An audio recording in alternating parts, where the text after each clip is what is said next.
Hello and welcome. I'm Professor Khalid Khan from University of Granada in Spain. Today, our topic concerns the very serious issue of perinatal suicide, and we'll give you information about the likelihood of the problem and what factors are associated with it. To discuss the topic with me, I have Professor Sergio from University of Jaén. Sergio, would you be kind enough to just introduce yourself? Yes, so as you said, Kali, I'm Sergio. I'm a professor here at the University of Jaén in the nursing department. Could you also briefly tell us about the paper that we will be discussing? Yes, so the paper was published last year, 2024, in the Archives of Suicide Research, and we developed this investigation along with my colleagues Peinado Molina, Hernandez Martinez, and also Martinez Galeano. Thank you very much. Now, why is this topic important? It's because the suicide is one of the leading causes of death worldwide and also is considered as a priority problem by the World Health Organization. Well, this may be so, but w- why is this important really in the topic of maternal health? For example, in the United States, the maternal mortality is being increased up to 26.6% between 20,000 and 2014, with the suicide being the responsible for this increase as leading cause. And also in several European countries, the suicide is one of the leading causes of maternal mortality in the perinatal period. Okay, so compared to low income or underdeveloped countries, where we have many obstetric reasons like hemorrhage or blood pressure problems in pregnancy as the cause of mortality. In developed countries, we are seeing that suicide is becoming an important player in this area of concern. What are the other effects? It can affect the mother, but also the baby, uh, getting problems related with the low birth weight, congenital anomalies, obviously premature birth, and even have a negative impact in the mother and child bond. And also, it will affect on the child on the later development. Okay, so we are talking now about suicidal ideation, which is that thinking about taking your life. So even if you don't succeed in committing suicide, the fact that you, in the mental health aspect, felt that you want to take your life can be associated with all these serious risks that you have just highlighted. How did you carry out your study?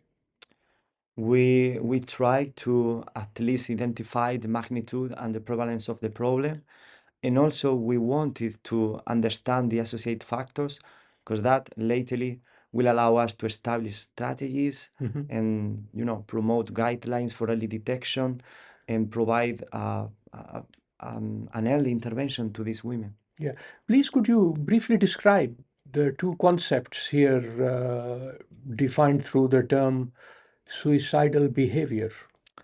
So we've had the suicidal ideation, which is the thinking of committing suicide, and on the other hand, we have the suicidal attempt, which is taking it one step forward and actually trying to take their life away.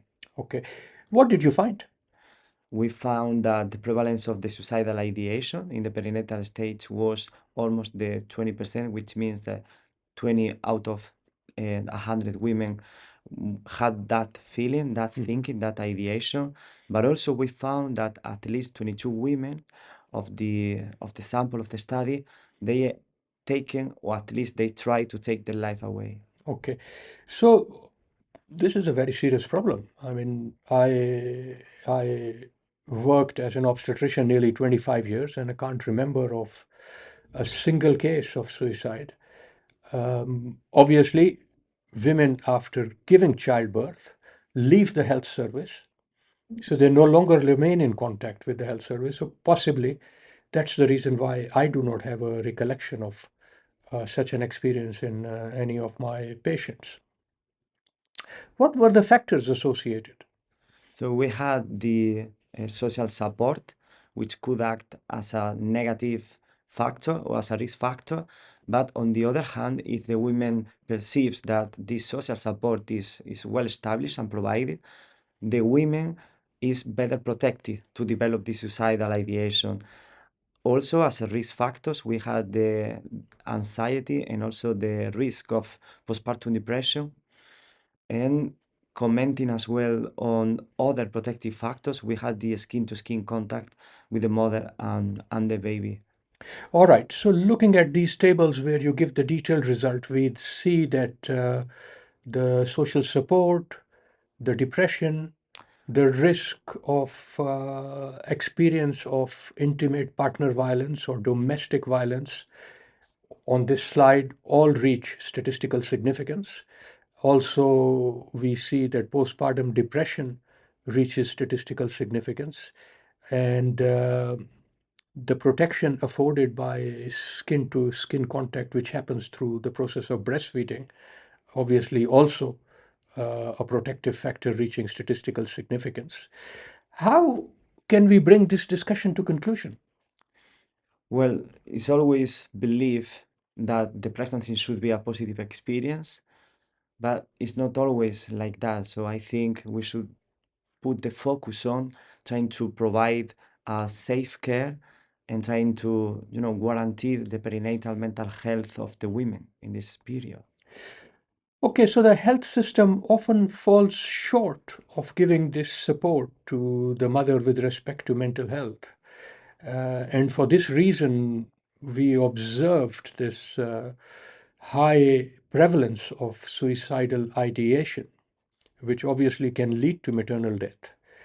What were the key factors that you think potentially can be considered when developing interventions for prevention? I think in order to prevent, we should be putting the focus on depression and also the social support, knowing that it can act both ways, protective of risk factors, the anxiety and the exposure of the women to any kind of abuse by the partner, as well as knowing that the skin to skin contact will always have a key role preventing this to happen. Sergio, thank you very much for raising this important topic on our platform. And it was very educational for me. So I appreciate you inviting me to Jaén and for taking part in this video. I also want to congratulate you on your success yesterday in achieving progress with promotion to professor level in your university. Thank you very much, Professor Khalid.